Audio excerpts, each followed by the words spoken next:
Օրհնյալ լինի մեր Տիրոջ անունը։ Այսօրվա խոսքս վերնագրել եմ հետևյալ կերպ։ Աստված քո մեջ է։ Սիրելիներ, մենք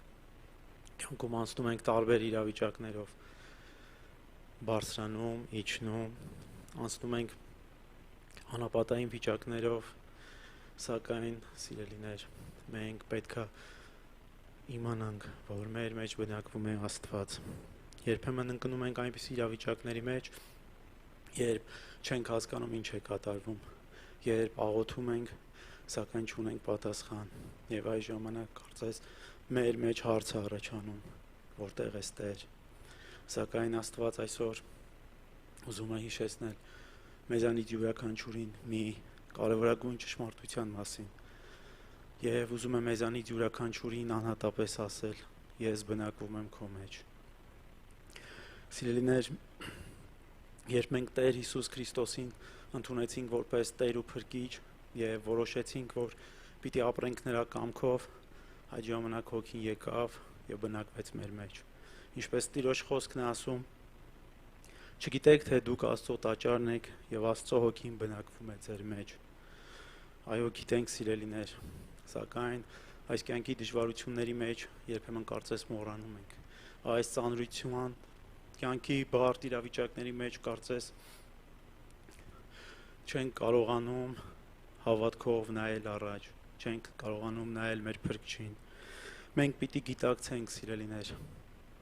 որ նա մշտապես մեր մեջ է բնակվում,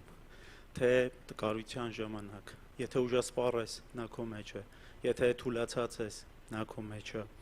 Եվ այսպիսի ժամանակներում մենք ասում ենք պիտի դիմանանք, պետք է ուժեղ լինենք, այո սիրելիներ, պիտի դիմանանք, պետք է ուժեղ լինենք։ Տեր Հիսուս սովորեցնում էր հետևյալը, ասում էր առանց ինձ ոչինչ անել չեք կարող։ Եվ Տեր Հիսուսի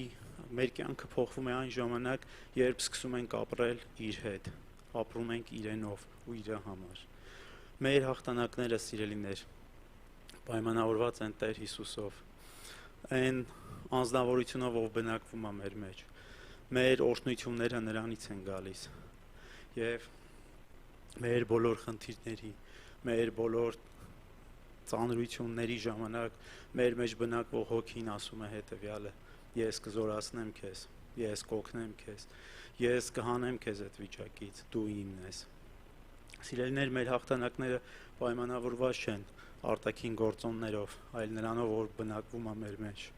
Եվ աշխարհն ունի իր ճնշումները, իր դժվարությունները, բայց մենք կրում ենք նրա հոգուն։ Երբ աշխարհը այս դժվարությունների ժամանակ ասում է չես կարող, մեր զորացնող Տերը մեր ներսից ասում է ես կզորացնեմ քեզ։ Եվ քանի որ նա բնակվում է մեր մեջ, սիրելիներ, մեր կյանքի վրա դրոշված է հաղթանակի կնիքը։ Եվ նա չի տանի մեզ այնպիսի մի ճանապարհով, որի վերջը պարտություն է։ Սիրելիներ, Տերն ասաց, ես ձեզ հետ եմ մինչև աշխարհի վերջը։ Միայն թե մենք իր հետ լինենք, սիրելիներ, իր մեջ մնանք։ Նա չասաց երկնքից կնայեմ ձեզ, երբ կանչեք կգամ, ոչ, նա ասեց ձեզ հետ եմ։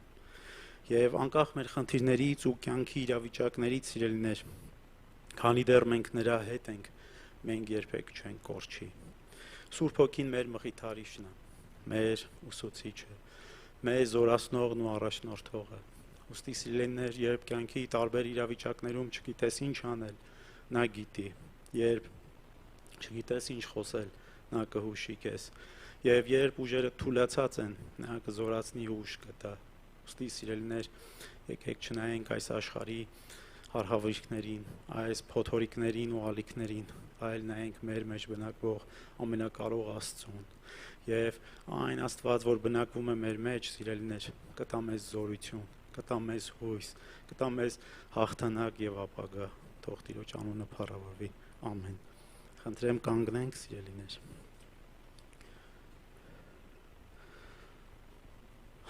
Աղոթենք, որպեսզի